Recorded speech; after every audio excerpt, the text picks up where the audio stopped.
ಕಾಶ್ಮೀರದ ಪಹಲ್ಗಾಮ್ನಲ್ಲಿ ನಡೆದ ಭಯೋತ್ಪಾದಕ ದಾಳಿಯಲ್ಲಿ ಇಬ್ಬರು ಕನ್ನಡಿಗರು ಮೃತಪಟ್ಟಿದ್ದಾರೆ. ಹಲವರು ಸಂಕಷ್ಟಕ್ಕೆ ಸಿಲುಕಿದ್ದಾರೆ. ಎಲ್ಲರನ್ನ ಸುರಕ್ಷಿತವಾಗಿ ಕರೆತರುವ ನಿಟ್ಟಿನಲ್ಲಿ ರಾಜ್ಯ ಸರ್ಕಾರ ಅಗತ್ಯ ಕ್ರಮಗಳನ್ನು ಕೈಗೊಂಡಿದೆ. ಉಗ್ರರ ದಾಳಿ ಬಗ್ಗೆ ತಿಳಿಯುತ್ತಿದ್ದಂತೆಯೇ ಸಿಎಂ ಸಿದ್ದರಾಮಯ್ಯ ಮಂಗಳವಾರ ರಾತ್ರಿ ಅಧಿಕಾರಿಗಳ ಜೊತೆ ತುರ್ತು ಸಭೆಯನ್ನು ನಡೆಸಿದ್ರು. ಕನ್ನಡಿಗರ ರಕ್ಷಣೆಗೆ ಅಗತ್ಯ ಕ್ರಮಗಳನ್ನು ಕೈಗೊಳ್ಳುವಂತೆ ಸಿಎಂ ಸೂಚನೆ ನೀಡಿದರು.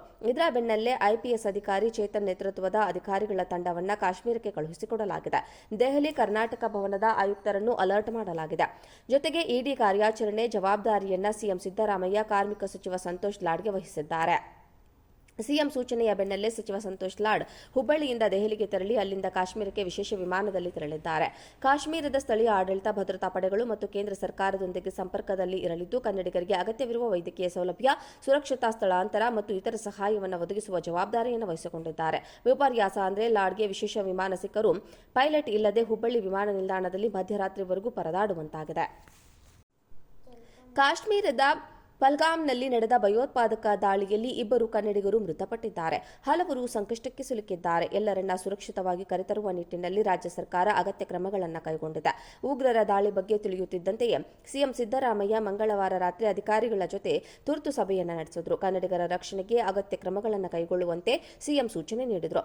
ಇದರ ಬೆನ್ನಲ್ಲೇ ಐಪಿಎಸ್ ಅಧಿಕಾರಿ ಚೇತನ್ ನೇತೃತ್ವದ ಅಧಿಕಾರಿಗಳ ತಂಡವನ್ನು ಕಾಶ್ಮೀರಕ್ಕೆ ಕಳುಹಿಸಿಕೊಡಲಾಗಿದೆ. ದೆಹಲಿ ಕರ್ನಾಟಕ ಭವನದ ಆಯುಕ್ತರನ್ನು ಅಲರ್ಟ್ ಮಾಡಲಾಗಿದೆ. ಜೊತೆಗೆ ಇಡಿ ಕಾರ್ಯಾಚರಣೆ ಜವಾಬ್ದಾರಿಯನ್ನ ಸಿಎಂ ಸಿದ್ದರಾಮಯ್ಯ ಕಾರ್ಮಿಕ ಸಚಿವ ಸಂತೋಷ್ ಲಾಡ್ಗೆ ವಹಿಸಿದ್ದಾರೆ. ಸಿಎಂ ಸೂಚನೆಯ ಬೆನ್ನಲ್ಲೇ ಸಚಿವ ಸಂತೋಷ್ ಲಾಡ್ ಹುಬ್ಬಳ್ಳಿಯಿಂದ ದೆಹಲಿಗೆ ತೆರಳಿ ಅಲ್ಲಿಂದ ಕಾಶ್ಮೀರಕ್ಕೆ ವಿಶೇಷ ವಿಮಾನದಲ್ಲಿ ತೆರಳಿದ್ದಾರೆ.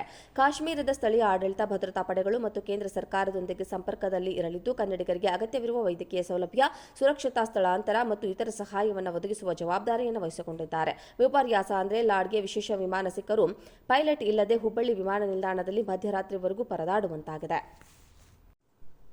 ಕಾಶ್ಮೀರದ ಪಹಲ್ಗಾಮ್ನಲ್ಲಿ ನಡೆದ ಭಯೋತ್ಪಾದಕ ದಾಳಿಯಲ್ಲಿ ಇಬ್ಬರು ಕನ್ನಡಿಗರು ಮೃತಪಟ್ಟಿದ್ದಾರೆ. ಹಲವರು ಸಂಕಷ್ಟಕ್ಕೆ ಸಿಲುಕಿದ್ದಾರೆ. ಎಲ್ಲರನ್ನ ಸುರಕ್ಷಿತವಾಗಿ ಕರೆತರುವ ನಿಟ್ಟಿನಲ್ಲಿ ರಾಜ್ಯ ಸರ್ಕಾರ ಅಗತ್ಯ ಕ್ರಮಗಳನ್ನು ಕೈಗೊಂಡಿದೆ.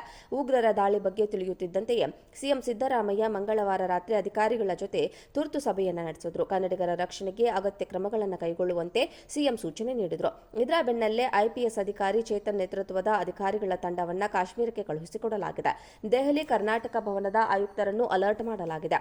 ಜೊತೆಗೆ ಇಡಿ ಕಾರ್ಯಾಚರಣೆ ಜವಾಬ್ದಾರಿಯನ್ನ ಸಿಎಂ ಸಿದ್ದರಾಮಯ್ಯ ಕಾರ್ಮಿಕ ಸಚಿವ ಸಂತೋಷ್ ಲಾಡ್ಗೆ ವಹಿಸಿದ್ದಾರೆ.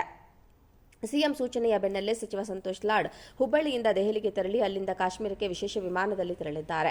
ಕಾಶ್ಮೀರದ ಸ್ಥಳೀಯ ಆಡಳಿತ, ಭದ್ರತಾ ಪಡೆಗಳು ಮತ್ತು ಕೇಂದ್ರ ಸರ್ಕಾರದೊಂದಿಗೆ ಸಂಪರ್ಕದಲ್ಲಿ ಇರಲಿದ್ದು, ಕನ್ನಡಿಗರಿಗೆ ಅಗತ್ಯವಿರುವ ವೈದ್ಯಕೀಯ ಸೌಲಭ್ಯ, ಸುರಕ್ಷತಾ ಸ್ಥಳಾಂತರ ಮತ್ತು ಇತರ ಸಹಾಯವನ್ನು ಒದಗಿಸುವ ಜವಾಬ್ದಾರಿಯನ್ನು ವಹಿಸಿಕೊಂಡಿದ್ದಾರೆ. ವಿಪರ್ಯಾಸ ಅಂದರೆ ಲಾಡ್ಗೆ ವಿಶೇಷ ವಿಮಾನ ಸಿಕ್ಕರೂ ಪೈಲಟ್ ಇಲ್ಲದೆ ಹುಬ್ಬಳ್ಳಿ ವಿಮಾನ ನಿಲ್ದಾಣದಲ್ಲಿ ಮಧ್ಯರಾತ್ರಿವರೆಗೂ ಪರದಾಡುವಂತಾಗಿದೆ.